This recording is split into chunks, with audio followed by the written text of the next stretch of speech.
Very good morning, dear children. Let us start our today's class with a prayer. God, grant me the serenity to accept the things I cannot change, courage to change the things I can, and the wisdom to know the difference. Amen. Dear children, இன்றைக்கு இயற்பியலில் 4வது பாடம் மின்னூட்டமும் மின்னோட்டமும் பார்க்க போகிறோம். நம்ம அளவீடுகள் பற்றி அடுக்கடுக்காக ஒவ்வொரு வகுப்புலையும் 6லேருந்து நீங்கள் படிச்சுக்கிட்டு இருக்கீங்க. அடிப்படை அளவுகள் அப்படின்னு ஒன்று படிச்சிருப்பீங்க. அதில் மின்னோட்டம் அடிப்படை அளவில் வரும். அதனுடைய அலகு ஆம்பியர் அப்படின்னு படிச்சிருப்போம்.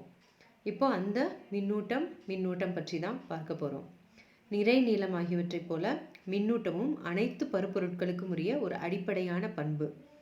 பருப்பொருட்கள் அனைத்தும் அணுக்களாலும் மூலக்கூறுகளாலும் ஆனது அப்படின்னு நம்ம வருஷந்தோறும் படிச்சுட்டு வரோம். எல்லா பருப்பொருட்களும் அணுக்களாலும் மூலக்கூறுகளாலும் ஆனது. அணுக்களுக்குள்ளே என்ன இருக்கும்? எலக்ட்ரான், புரோட்டான், நியூட்ரான் இவையெல்லாம் அடிப்படை துகள்கள் உள்ளேயே இருக்கும். எலக்ட்ரான் எதிர்மின்னூட்டம் உடையதாக இருக்கும், புரோட்டான் நேர்மின் சுமை உடையதாக இருக்கும், நியூட்ரானுக்கு மின் சுமை இல்லை. இந்த மின்னூட்டங்களோட இயக்கத்தை தான் நம்ம என்னன்னு சொல்கிறோன்னா மின்னோட்டம் அப்படின்னு சொல்கிறோம். மின்னோட்டம் வரையறை அப்படின்னு கேட்டாங்கனாலே மின்னூட்டங்களின் இயக்கமே மின்னோட்டம் அப்படின்னு வரையறை செய்யலாம்.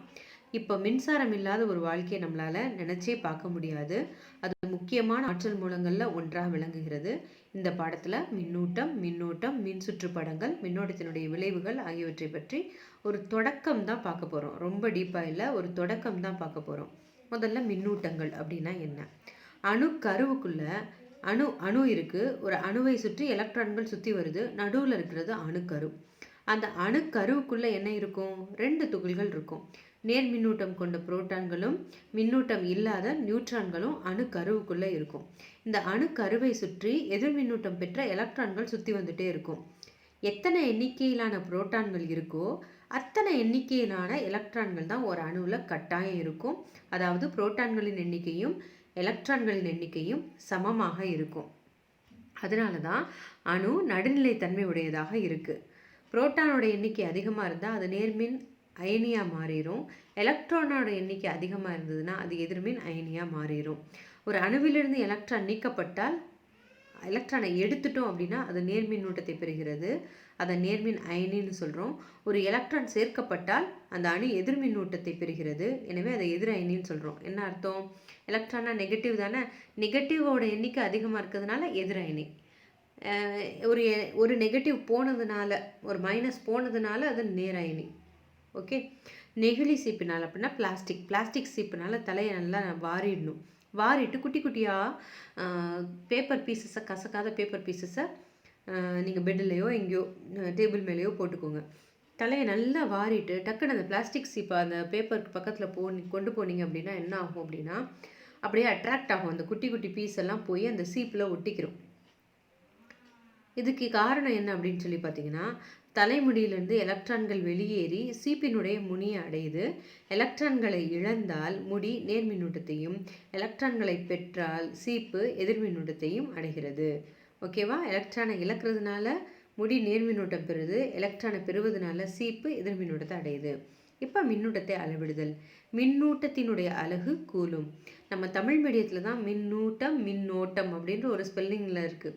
அதனால் முக்கால்வாசி நம்ம தமிழ் மீடியம் கேர்ள்ஸு எழுத ஆரம்பிக்கும்போது மின்னூட்டத்தையும் குழப்பிடுவீங்க. மின்னூட்டம்னு போகிற இடத்துலலாம் மின்னோட்டம்னு போட்டுருவீங்க, மின்னோட்டம்னு போகிற இடத்துலலாம் மின்னூட்டம்னு போட்டுருவீங்க. தெரியாமல் போட்டுட்டேன்னு எக்ஸ்கியூஸ் கேட்பீங்க. இங்கிலீஷில் அந்த தொந்தரவே கிடையாது. சார்ஜு, கரண்ட் அப்படின்னு 2 வேறு பேர். அதனால் ஸ்பெல்லிங் மிஸ்டேக் வர்றதுக்கு வாய்ப்பு இல்லை. கவனிச்சுக்கோங்க. கெமிஸ்ட்ரிலேயும் சரி, ஃபிசிக்ஸில் இந்த இதுலேயும் சரி ஸ்பெல்லிங் மிஸ்டேக்கை அக்செப்ட் பண்ணிக்க மாட்டோம். தப்பாக இருந்ததுன்னா தப்பு போட்டுருவோம். மின்னூட்டம் தான் எழுதணும், மின்னோட்டம் தான் எழுதணும். அதனால் படிக்கும்போதே தெளிவாக படிச்சுக்கோங்க, குழப்பம் இருக்கக்கூடாது. ஓகே. மின்னூட்டத்தினுடைய அலகு கூலும். சி என்பது அதனுடைய குறியீடு. எலக்ட்ரானின் மின்னூட்டம் மிகச்சிறிய மதிப்பை உடையது. அந்த எலக்ட்ரானோட மின்னூட்டத்தை இ அப்படின்ற குறியீடால் குறிக்கலாம். அதனுடைய மதிப்பு எவ்வளவுனா 1.6 × 10 - 19 கூலும். அப்போ எந்த ஒரு மின்னூட்டமும் அடிப்படை மின்னூட்டமான எலக்ட்ரானின் மின்னூட்டத்தினுடைய முழுஎண் மடங்கை தான் பெற்றிருக்கும். அதனால தான் எப்படி எழுதுகிறோம் அப்படின்னா Q = NE அப்படின்னு எழுதுகிறோம். என்னன்றது ஒரு முழுஎண். அப்போ எந்த ஒரு பொருளினுடைய மின்னூட்டத்தையும் Q அப்படின்னு குறித்தோம்னா 5E அப்படின்னா 5 மடங்கு எலக்ட்ரானோட மின்னூட்டத்தை போல் அது பெற்றிருக்கு. அப்படின்னு அர்த்தம். கணக்கீட்டில் பாருங்கள், ஒரு கூலும் மின்னூட்டத்தில் எத்தனை எலக்ட்ரான்கள் இருக்கும் அப்படின்றது கேள்வி. எலக்ட்ரானின் மின்னூட்டம் E is equal to 1.6 × 10⁻⁻19 coulomb. Q is equal to NE. அப்போ என்ன தான் கேட்டிருக்காங்க, எத்தனை எண்ணிக்கைன்னு. N is equal to Q/E. இப்போ ஒரு கூலுமில் உள்ள எலக்ட்ரான்களோட எண்ணிக்கை 1 / 1.6 × 10⁻⁻19 இஸ் ஈக்குவல் டு 6.25 × 10⁻18 எலக்ட்ரான்கள். இதை நீங்கள் நல்லா மனசில் பதிய வச்சுக்கணும். ஓகேவா? இந்த இடத்துல ஒரு தவறு இருக்குமா? இங்கே 1.6 × 10⁻⁻19, இந்த இடத்துல -19, இங்கே மைனஸ் வரும், மேலே வரும்போது ப்ளஸ் ஆயிரும். அடுத்தது, இந்த கூலுமோட நடைமுறை அழகு எது அப்படின்னா மைக்ரோ கூலும் அல்லது நானோ கூலும். மைக்ரோ கூலும் அல்லது நானோ கூலும் அப்படின்னு சொல்லலாம். சில நேரங்களில் பிக்கோ கூலும்னு சொல்லலாம். மைக்ரோனா 10⁻⁻6, நானோனா 10⁻⁻9, பிக்கோனா 10⁻⁻12 அப்படின்றத நம்ம புரிஞ்சுக்கணும். ஒரு எடுத்துக்காட்டு உனக்கு கொடுத்துருக்காங்க பாருங்கள். எடுத்துக்காட்டில் ஒரு அமைப்பில் +5 கூலும் மின்னூட்டமும் -2 கூலும் மின்னூட்டமும் வைப்பதாக கொண்டால் அந்த அமைப்பினுடைய மொத்த மின்னூட்டம் என்ன அப்படின்னு கேட்குறாங்க. வழக்கம் போல் வெக்டர் அடிஷன் மாதிரி தான். +5 -5 ரெண்டையும் கூட்டினீங்கன்னா +3 கூலும். அப்போ அந்த அமைப்பில் மொத்தம் +3 நேர் மின்னூட்டம் இருக்கும் அப்படின்றத நம்ம புரிஞ்சுக்கலாம். அடுத்தது, இரு புள்ளி மின்னூட்டங்களுக்கு இடையேயான ஏற்படும் நிலைமின்னியல் விசை நியூட்டனோட 3வது விதியின் அடிப்படையில் இயங்குது. ஒரு மின்னூட்டத்தின் மீது ஏற்படும் விசை வினையாகவும் இன்னொரு மின்னூட்டத்தின் மீது ஏற்படும் விசை எதிர்வினையாகவும் கொள்ளப்படும். அடுத்தது, மின் விசை அப்படின்ற ஒரு விஷயத்தை பற்றி பார்க்க போகிறோம். மின்னூட்டங்களுக்கு இடையே ஏற்படும் மின் விசை 2 வகைப்படும். ஒன்று கவர்ச்சி விசையாக இருக்கலாம் அல்லது விலக்கு விசையாக இருக்கலாம். எப்போ கவர்ச்சி விசையாக இருக்கும் அப்படின்னா ப்ளஸ்ஸும் மைனஸும் இருந்துச்சுன்னா கட்டாயம் ஒன்றை ஒன்று விளக்கும். நேர் மின்னூட்டமும் எதிர்மின்னூட்டமும் அதான் அம்புக்குறியில் காட்டிருக்காங்க. ஒன்று விளக்குவது போல் காமிச்சிருக்காங்க. ஸோ ஒன்றை ஒன்று விளக்கும். ஒரு ப்ளஸ்ஸும் இன்னொரு மைனஸும் இருந்துச்சுன்னா அது ஒன்றை ஒன்று ஈர்க்கும். இதை ஈர்க்கிறத கவர்ச்சி விசைன்னு சொல்லுவோம், விளக்குறத விரட்டு விசை அப்படின்னு சொல்லிட்டு சொல்லுவோம். அப்போ ஜென்ரல் எப்படி சொல்லலாம்? ப்ளஸ்ஸும் மைனஸும் சொல்லாமல் ஓரின மின்னூட்டங்கள் ஒன்றை ஒன்று விரட்டும், வேறின மின்னூட்டங்கள் ஒன்றை ஒன்று ஈர்க்கும் அப்படின்னு சொல்லலாம். மின்னூட்டங்களுக்கு இடையே உருவாகும் இந்த விசை மின் விசை அப்படின்னு சொல்லப்படுகிறது. இந்த மின் விசை தொடுகை இல்லாத விசை. எப்படி காந்த விசை ஒரு காந்தத்தை தொடாமலே காந்தத்தால் ஒரு இரும்பை ஈர்க்க முடியுமோ, அதே மாதிரி மின்னூட்டங்கள் தொடாமலே இன்னொரு மின்னூட்டத்தை ஈர்க்கவோ விரட்டவோ முடியும். மின்னூட்டங்கள் ஒன்றுக்கொன்று தொடுதல் இல்லாமலே இந்த விசையை செயல்படுத்த முடியும். அதனால இந்த மின் விசை ஒரு தொடுதல் இல்லாத விசை. தொடுதல் இல்லாத விசைக்கு எடுத்துக்காட்டு நம்ம புவியீர்ப்பு விசை படிச்சிருப்போம். முன்னாடி பாடத்தில் படிக்கும்போது காந்த விசை படிச்சிருப்போம். இந்த விசையும் மின் விசையும் தொடுதல் இல்லாத விசைக்கு எடுத்துக்காட்டு தான். அடுத்தது மின்புலம் அப்படின்ற ஒன்றை பார்க்க போகிறோம். ஒரு மின்னூட்டத்தை சுற்றி அதன் மின் விசையை வேறொரு சோதனை மின்னூட்டம் உணரக்கூடிய பகுதியே மின்புலம் என அழைக்கப்படுகிறது. மின்புலம் பெரும்பாலும் கோடுகளினாலும் மின்புலத்தின் திசை அம்புக்குறியினாலும் குறிக்கப்படுகிறது. ஒரு சிறிய நேர்மின்னூட்டத்தின் மீது செயல்படும் விசையின் திசையே மின்புலத்தின் திசை என கொள்ளப்படுகிறது. மின்புலத்தை குறிக்கும் கோடுகள் மின்விசை கோடுகள் என அழைக்கப்படுகிறது. மின்விசை கோடுகள் ஒரு ஓரலகு நேர்மின்னூட்டம் மின்புலம் ஒன்றில் நகர முற்படும் திசையில் வரையப்படும் நேர் அல்லது வளைகோடுகளாகும். அது கட்டாயம் கற்பனையான கோடுகளாக தான் இருக்கும், கண்ணால் பார்க்க முடியாது. கோடுகளின் நெருக்கம் மின்புலத்தின் வலிமையை குறிக்கிறது. ஒரு தனித்த நேர்மின்னூட்டத்தின் மின்விசை கோடுகள் ஆர வழியாக வெளிநோக்கி இருக்கும். எதிர்மின்னூட்டத்தின் மின்விசை கோடுகள் ஆர வழியாக உள்நோக்கி இருக்கும். இப்போ மின்விசை கோடுகள்னால் என்னன்னு முதல்ல புரியணும். அதற்காக மின்னூட்டத்தை நம்ம கண்ணால் பார்க்க முடியுமா? முடியாது. அது கவர்றத காந்தத்தை உங்கள் கண்ணால் பார்க்க முடியும். ஸோ காந்தத்தையும் இதையும் தான் கார்லேட் பண்ணி உங்களுக்கு சொன்னால் உங்களுக்கு புரியும் நான் நினைக்கிறேன். ஒரு காந்தத்துக்கு பக்கத்தில் ஒரு சேஃப்டி பின்னை கொண்டு போகும்போது ஒரு குறிப்பிட்ட தூரத்தில் இருக்கும்போது சேஃப்டி பின் எந்த விதமான அட்ராக்டிவ் ஃபோர்ஸையும் கவர்ச்சி விசையும் உணராது. இன்னும் நெருங்குங்க நெருங்க உங்களால் கவர்ச்சி விசையை ஒரு கையில் காந்தம் இன்னொரு கையில் சேஃப்டி பின் வச்சுருக்கும்போது கவர்ச்சி விசையை உங்களால் உணர முடியும். ஆனால் இதே இது சேஃப்டி பின் ரொம்ப காந்தத்துக்கு நெருங்கி போகுது அப்படின்னா உங்களால் கண்ட்ரோலே பண்ண முடியாமல் கப்புன்னு ஈர்த்துக்கும் காந்தம். இப்போ ஆரம்பத்துலேயே கவர்ந்துச்சு, விசை ஆரம்பிக்கும் போதும் நெருங்க விசை அதிகமாகிட்டே இருந்துச்சு. கிட்ட நெருங்கும்போது கவர்ச்சி விசை அதிகமாக இருக்குது. இந்த மாதிரி இந்த விசையை குறிக்கிறதுக்கு கற்பனையாக ஒரு கோடு வரைகிறோம். அது அங்கே காந்தத்துக்கு காந்தப்புல கோடுகள், இங்கே மின்விசை கோடுகள்னு சொல்லுவோம். இந்த மின்விசை கோடுகள் எப்படி இருக்கும்? நேர் மின்னூட்டமாக இருந்துச்சு அப்படின்னா, இது நேர் மின்னூட்டமா, அதனால கோடு எப்படி இருக்குது? ஆர வழி. அது ஒரு கோளம் தான். மின்னூட்டம் எப்பயுமே ஒரு கோளம் தான். அதனால கோலத்தை சுற்றி ஆர வழியாக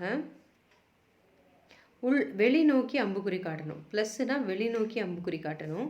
இதே மைனஸ்னா உள்நோக்கி அம்புக்குறி காட்டணும். மைனஸ்னா அம்புக்குறி உள்நோக்கி இருக்கும். அடுத்த கீழே இருக்க படத்தை பாருங்கள்.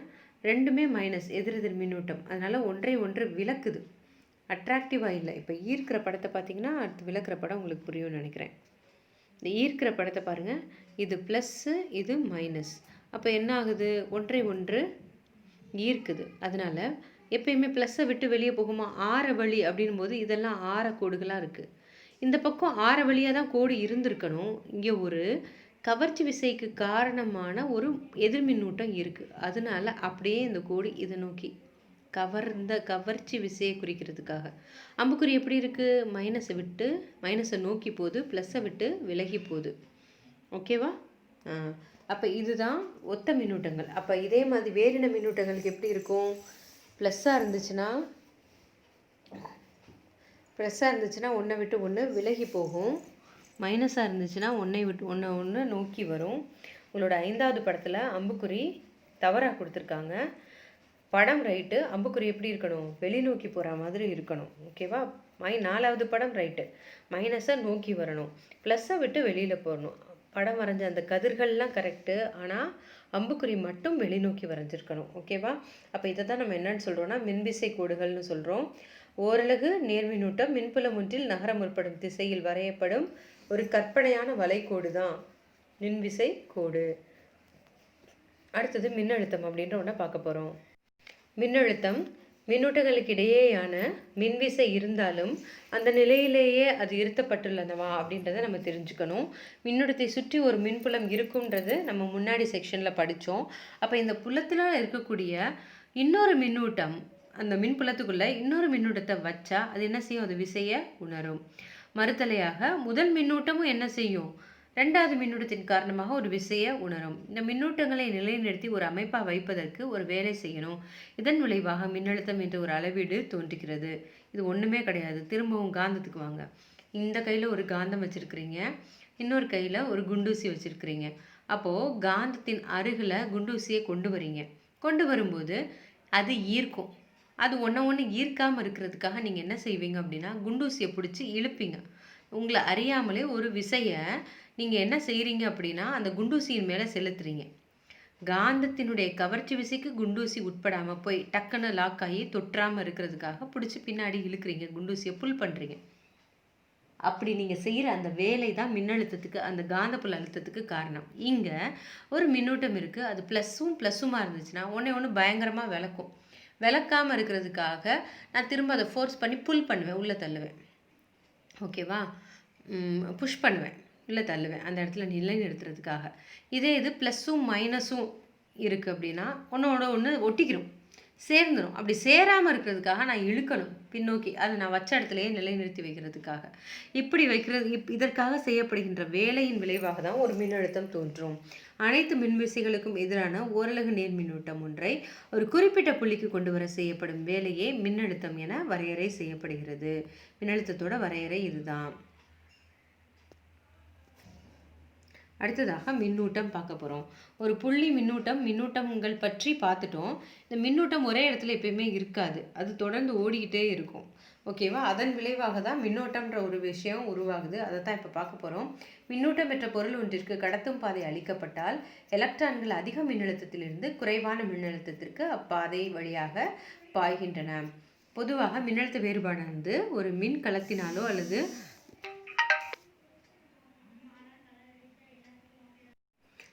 மின்கல அடுக்கினாலோ வழங்கப்படுகிறது. எலக்ட்ரான்கள் நகரும்போது மின்னூட்டம் உருவாவதாக நாம் கூறுகிறோம். மின்னோட்டமானது நகரும் எலக்ட்ரான்களால் உருவாக்கப்படுகிறது. எப்படி தண்ணி உயர்ந்த அழுத்தத்திலிருந்து குறைந்த அழுத்தத்துக்கு போகுதோ அதே மாதிரி மின்னூட்டம் எலக்ட்ரான்களும் அதிகமான அழுத்தத்திலேருந்து குறைவான அழுத்தத்துக்கு போகும். பேட்டரியில் பார்த்தீங்க அப்படின்னா ஒரு பக்கம் ப்ளஸ் இன்னொரு பக்கம் மைனஸ்ன்னு கொடுத்துருப்பாங்க. உங்கள் கையில் ஒரு பேட்டரி இருக்குன்னா எடுத்து 5 வோல்ட் பேட்டரியே எடுத்துக்கோங்க. ஒரு பக்கம் ப்ளஸ் ஒரு பக்கம் மைனஸ். ப்ளஸ்ன்றது அதிகமான அழுத்தம் உள்ள பகுதி, மைனஸ்ன்றது குறைவான அழுத்தம் உள்ள பகுதி. அப்போது ப்ளஸ் டூ மைனஸ் வந்து என்ன செய்யும்னா இந்த எலக்ட்ரான்கள் நகர ஆரம்பிக்கும், சார்ஜஸ் ஃப்ளோ ஆக ஆரம்பிக்கும். புரியுதா? அதிக மின்னழுத்தத்திலேருந்து குறைவான மின்னழுத்தத்துக்கு போகும். அதுக்கு நடைமுறையில் உங்கள் கையில் இருக்கிறது தான் என்னது, மின்கலம் அல்லது மின்கல அடுக்கு. அடுத்தது மின்னோட்டத்தினுடைய திசை. எலக்ட்ரான்களின் கண்டுபிடிப்புக்கு முன்னாடி நேர் மின்னூட்டங்களின் இயக்கத்தினால்தான் மின்னூட்டம் நடக்குது அப்படின்னு சொல்லி சயின்டிஸ்ட் நம்பினாங்க. ஆனால் அது தப்பு. எலக்ட்ரான்களோட நகர்தல் காரணமாக தான் மின்னோட்டம் நடக்குது அப்படின்றத கண்டுபிடிச்சிட்டாங்க. அப்போது மின்னூட்டங்களினுடைய இயக்கம் அப்படின்றது மரபு மின்னூட்டம் என்றும், எலக்ட்ரான்களின் இயக்கம் என்பது எலக்ட்ரான் மின்னூட்டம் என்றும் அழைக்கப்படுகிறது. அப்போ இந்த மின்சுற்று படம் உனக்கு படம் 4.5ல் மின்கலம் காமிச்சிருக்காங்க. பெரிய கோடு போட்டால் ப்ளஸ், சின்ன கோடு போட்டால் மைனஸ். மின்கல அடுக்கு காமிச்சிருக்காங்க. அப்படியே நிறைய பேட்ரிஸை வரிசையாக வைக்கிறது. இதை ஈஸியாக மெமரி பண்ண கஷ்டமாக, படம் மெமரி பண்ண கஷ்டமாக இருக்கவங்க இப்படி ஒரு இது வார்த்தை சொல்லி நீங்கள் மனப்பாடம் பண்ணிக்கணும். எப்படி என்ன வார்த்தை சொல்லி மனப்பாடம் பண்ணிக்கணும்? இப்போ பெரிய கோடு, சின்ன கோடு, நடுக்கோடு. பெரிய கோடு, சின்ன கோடு, நடுக்கோடு. பெரிய கோடு, சின்ன கோடு, நடுக்கோடு. பெரிய கோடு, சின்ன கோடு, நடுக்கோடு. பெரிய கோடில் இங்கே ஆரம்பிச்சிங்கன்னா சின்ன கோட்டில் தான் முடிக்கணும். அதை ஞாபகம் வச்சுக்கணும். பெரிய கோடுக்கு ப்ளஸ்ன்னு பேர் வை, சின்ன கோடுக்கு மைனஸ்ன்னு பேர் வை. மின்கல அடுக்கு படம் வரைகிறது இப்படி தான். பெரிய கோடு, சின்ன கோடு, நடுக்கோடு. பெரிய கோடு, சின்ன கோடு, நடுக்கோடு. பெரிய கோடு, சின்ன கோடு, நடுக்கோடு. பெருசில் ஆரம்பிக்கணும், சிறுசில் முடிக்கணுன்றதை ஞாபகம் வச்சுக்கோங்க. ஏன்னா இந்த படங்கள்லாம் வரைய சொல்லி உனக்கு தேர்வில் கேட்குறதுக்கு வாய்ப்பு இருக்குது. மின்னோட்டத்தை அளவிடுதல். மின்னோட்டத்தின் மதிப்பை அளவிட அதன் எண்ணளவை நம்மால் குறிப்பிட முடியும். மின்சுற்றின் ஒரு புள்ளியை ஒரு வினாடியில் கடந்து செல்லும் மின்னூட்டங்களின் மதிப்பே மின்னோட்டம் எனப்படும். ஐன்றது மின்னோட்டம்னு வச்சுக்கிட்டோன்னா, க்யூன்றது மின்னூட்டமாக இருந்துச்சுன்னா I is equal to Q/T. க்யூன்றது மின்னூட்டம், டீன்றது அது கடக்க எடுத்துக்கொண்ட காலம். மின்னோட்டத்தினுடைய எஸ்ஐ அலகு ஆம்பியர். இதை ஏ அப்படின்ற குறியீடால் குறிப்போம். கம்பியொன்றின் குறுக்குவெட்டு பரப்பை ஒரு வினாடியில் ஒரு கூலும் அளவினால் மின்னூட்டம் கடக்கும்போது உருவாகும் மின்னோட்டம் 1 ஆம்பியர் ஆகும். 1 ampere is equal to 1 coulomb divided by 1 வினாடி. ஒரு மின்சுற்றில் அமையும் மின்னோட்டத்தின் மதிப்பை அளவிட உதவக்கூடிய கருவி அம்மீட்டர். 1 வேர்டில் கேட்பாங்க. எந்த மின்சுற்றின் மின்னோட்டத்தை அளவிட வேண்டுமோ அந்த மின்சுற்றில் தொடர் இணைப்பில் அம்மீட்டரை இணைக்கணும். அதுவும் 1 வேர்டு. ஏன்னா அடுத்தது மின் அழுத்தம்னு ஒன்று வரும், அதை வோல்ட் மீட்டரை கொண்டு அளவிடுவோம். அதை பக்க இணைப்பில் தான் இணைக்கணும். ஸோ அம்மீட்டரை என்ன இணைப்பில் இணைக்கணும்? தொடர் இணைப்பில் இணைக்கணுன்றதை ஞாபகம் வச்சுக்கோங்க. மின்னோட்டத்தின் சிவப்பு முனை ப்ளஸ் வழியாக மின்னோட்டம் நுழைந்து கருப்பு முனை மைனஸ் வழியாக இது வெளியேறுகிறது. மின் சுற்று படத்தில் சிவப்பும் ப்ளூவும் காமிச்சிருக்கிறாங்க. ஓகேவா? அடுத்ததாக மின்னியக்கு விசை அப்படின்ற ஒன்றை பார்க்க போகிறோம். கணக்கீடுகள் தனியாக உங்களுக்கு நான் நடத்துகிறேன். மின்னியக்கு விசை பார்க்குறதுக்கு முன்னாடி இந்த மின்சுற்று படத்தை நம்ம எக்ஸ்பிளைன் பண்ணிடுவோம். மின்சுற்று படம் என்ன அப்படின்றத பாருங்கள். இதுதான் மின்சுற்று படம். இதில் என்னென்ன இருக்குது? ஆம்பியர்னு கொடுத்துருக்குறாங்களா. முதல்ல இது என்ன அப்படின்னா சாவி, ஸ்விட்சு. இதுதான் ஸ்விட்சு. ஓகேவா? அடுத்தது இது பேட்ரி, மின்கலம். ஓகேவா? இது என்னது? இது அம்மீட்டர். இது அம்மீட்டர். இதுதான் பல்பு எரியிறதுக்கு. ஓகே, உங்கள் வீட்டில் நீங்கள் ஒரு டார்ச் லைட் கூட ஏதோ ஒன்று நீங்கள் எரிய வைக்கிறீங்க அப்படின்னா இதுதான் ஸ்விட்ச் ஆன் ஆஃப் போடுறீங்கள்ல, அதுதான் இந்த பகுதி. இந்த கரண்ட் ப்ளஸ் மைனஸ் வழியாக பேட்ரி வழியாக போகும். உடல் அம்மீட்டர் இருக்கும். இந்த இடத்துல என்ன இருக்குன்னா பல்ப் எரியும். அந்த இது எதனுடையதுன்னா இந்த இங்கே இருக்குது பார்த்தீங்களா, இதுதான் அந்த டிவைசஸ் வச்சுருக்கு. அந்த நீ கண்ணால் பார்க்குறது, பல்பு கண்ணால் நீ பார்ப்ப. அம்மீட்டர் இப்படி தான் இருக்கும், குறியீடுகள் குறித்து. இது பேட்ரி இப்படி தான் இருக்கும். ஸ்விட்ச் இப்படி தான் இருக்கும். ஸ்விட்சு மேலே நீ ஒயிட் கலரில் ஆன் ஆஃப் பண்ணுற இல்லையா, அது இங்கே இருக்குது. நீ இப்படி பார்க்குறத நீ இப்படியே வரைய முடியாது சயின்ஸில். இந்த மாதிரி ஒரு மின்சுற்று படமாக தான் வரையணும். இதுதான் ஒரு எளிய மின்சுற்று படம். ஓகேவா? அடுத்தது மின்னியக்கு விசை அப்படின்ற ஒரு பகுதியை பற்றி தெரிந்து கொள்ளலாம்.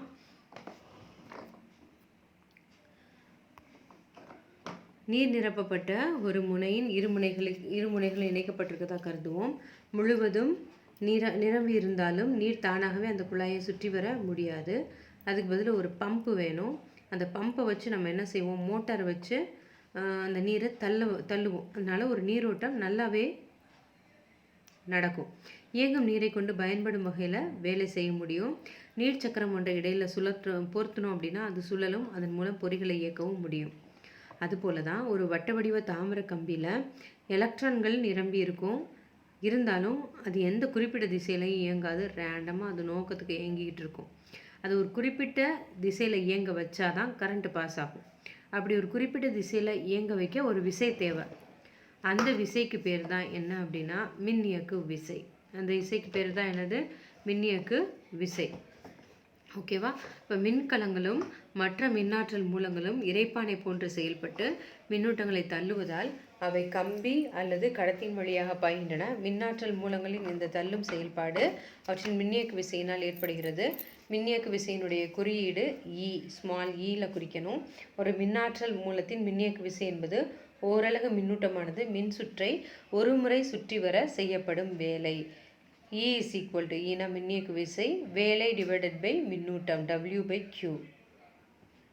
மின்னியக்கு விசையினுடைய இசை அலகு ஜூல் பெர் கூலும் அல்லது வோல்ட். மின்னியக்கு பேர் தான் விசை, ஆனால் மின்னழுத்தத்தோட அலகு தான் அதுக்கு கொடுப்போம், வோல்ட். மின்னாற்றல் மூலம் ஒன்று ஒரு கூலும் மின்னூட்டத்தை சுற்றினை சுற்றி அனுப்ப 1 ஜூல் வேலை செய்தால் அதன் மின்னியக்கு விசை 1 வோல்ட் என வரையறை செய்யலாம். அடுத்தது மின்னழுத்த வேறுபாடு. மின்னழுத்த வேறுபாடு, மின்தடைகள், இதெல்லாம் அடுத்த வீடியோவில் பார்ப்போம். இது வரைக்கும் நடத்தினதை தெளிவாக படித்து புரிஞ்சுக்கோங்க. All the best. God bless you.